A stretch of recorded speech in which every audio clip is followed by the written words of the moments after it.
नमस्कार दोस्तों, स्वागत है आप सभी का आपके अपने यूट्यूब चैनल रिटेल अड्डा में। तो चैनल पे नए हैं तो सब्सक्राइब कर लीजिए और बेल आइकन को प्रेस कर दीजिए ताकि वीडियो की नोटिफिकेशन आप तक पहुंचती रहे। तो देखिए, एक चीज़ पे बहुत ज़्यादा फोकस करने की ज़रूरत है, वो है कि हम किस प्राइस पे किसी चीज़ को ख़रीद रहे हैं। तो देखिए, ऐसा माहौल बना है पिछले 2 सालों में कि कंपनियों के वैल्यूएशंस काफ़ी ज़्यादा स्ट्रेच हो चुके हैं। तो अगर आप उसमें कोई भी प्राइस पे करके किसी कंपनी को खरीदेंगे तो आपको ऐसा पेन देखने को मिलेगा जो आप बिल्कुल उम्मीद भी नहीं किए होंगे। इसका आपको बहुत शानदार एग्जांपल देता हूँ। कंपनी का नाम है ब्रिटानिया इंडस्ट्रीज़ लिमिटेड। तो अभी भी देखिए, ऐसा नहीं कि कंपनी कुछ ख़राब कर रही है, बल्कि अगर हम पिछले कुछ सालों में बात करें तो कंपनी का जो प्रॉफिट है वो 50% तक बढ़ा है। और वहीं अगर आप कंपनी के शेयर प्राइस की बात करेंगे तो इसमें आपको कोई भी ग्रोथ देखने को नहीं मिली है। ऐसा क्यों क्यों इसलिए हुआ है क्योंकि आप जानते होंगे इसका वैल्यूएशन एक्सपेंसिव था, पहले भी 80-90 के आसपास ट्रेड करता था। अभी भी फ़िलहाल 50 के पी के आसपास ये ट्रेड करता है, जबकि प्रॉफिट में हम 50% की ग्रोथ ऑलरेडी देख चुके हैं। और रूरल डिमांड काफ़ी कम है, यहाँ पे इन्फ्लेशन का चक्कर है, रॉ मटेरियल का कॉस्ट है। तो ये सब अलग से फैक्टर ऐड करते हैं ऐसी कंपनियों के लिए। तो बिल्कुल SOM आपके पास होना चाहिए, सेफ्टी ऑफ मार्जिन। जब आप 80 के पी पे ब्रिटानिया इंडस्ट्रीज़ खरीद रहे थे तो आपके पास सेफ्टी ऑफ मार्जिन बिल्कुल नहीं थी और आपके पास लॉस करने के लिए ज़्यादा चांसेस थे, गेन करने के अलावा गेन करने का कम चांस था। अगर आप 80 के पी पे 90 के पी पे ब्रिटानिया इंडस्ट्रीज़ खरीद रहे थे, ऐसा नहीं कि कंपनी ख़राब है, लेकिन बेसिकली घुमा फिरा के बात आ जाती किस प्राइस पे आप खरीद रहे हैं। तो अभी देख सकते हैं 2-3 सालों में इसने कुछ भी रिटर्न जनरेट करके दिया नहीं है।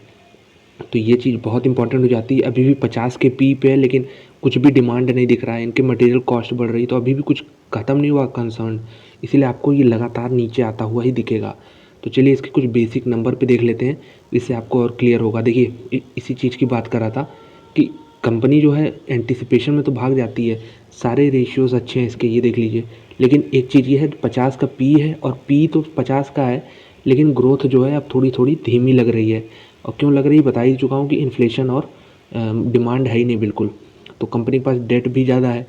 तो अगर आपको इसमें फ्रेश इन्वेस्टमेंट करना है तो मेरी सलाह तो बिल्कुल नहीं होगी। कंपनी की अच्छी है, कंपनी के प्रोडक्ट अच्छे हैं, लेकिन मेरे ख्याल से बस सिचुएशन अच्छी नहीं है और ये सिचुएशन कितनी लंबी चलेगी कोई नहीं जानता।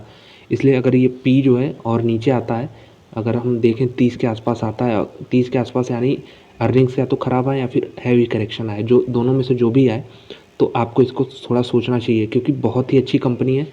इसकी इंट्रिंसिक वैल्यू देख सकते हैं 608 रुपये, मात्र यहाँ से 5 गुने पे ये ट्रेड करती है। तो अभी भी बहुत महंगी है और कंडीशंस बिल्कुल इसको फेवर नहीं करते हैं। और अगर हम सारे फिगर देख लें तो सब कुछ अच्छा ही है बस, और महंगा है। और नेस्ले से कंपेयर करेंगे, नेस्ले देखिए 87 के पी पे अभी ट्रेड कर रही है, लेकिन नेस्ले में ग्रोथ आपको अभी भी बरकरार दिखेगा, ग्रोथ इसमें बिल्कुल दिखेगा। अगर आप देख लें नेस्ले का रिटर्न ऑन कैपिटल एम्प्लॉयड 10 साल का तो 72% आता है, ब्रिटानिया का 46% आता है। तो बिल्कुल नेस्ले तो बेस्ट बेट है ही है FMCG में, लेकिन ब्रिटानिया को जो लेना चाह रहा है बिल्कुल वेट कर सकता है अभी भी, क्योंकि अभी भी ऐसा लोगों को लग रहा होगा कि काफ़ी सस्ता हो गया है, लेकिन सच्चाई कुछ और ही है, अभी भी सस्ता नहीं है। 50 के पी पे है, लेकिन ग्रोथ अभी भी कुछ विजिबिलिटी दिख नहीं रही है दूर दूर तक। लॉन्ग टर्म का देख सकते हैं किस चीज़ की मैं बात कर रहा था। प्रॉफिट देखिए आप ज़रा, 103 करोड़ से बढ़ के 1500 करोड़ हो चुका है। अगर हम पिछले 4-5 सालों की बात कर लें तो यहाँ देख सकते हैं 1150, फिर 1550, मतलब ये 3 साल में तो इसी के आसपास ही है, 1400-1500।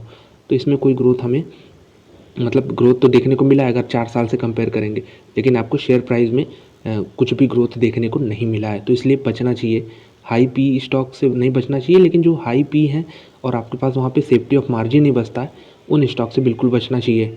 जैसे बहुत सारी कंपनियाँ टेक कंपनीज़ हैं, लेकिन उसके भी हाई पीज़ हैं, हाई पी पे ट्रेड करते हैं, लेकिन उनमें जो है सेफ्टी ऑफ मार्जिन आपको ढूंढना पड़ेगा।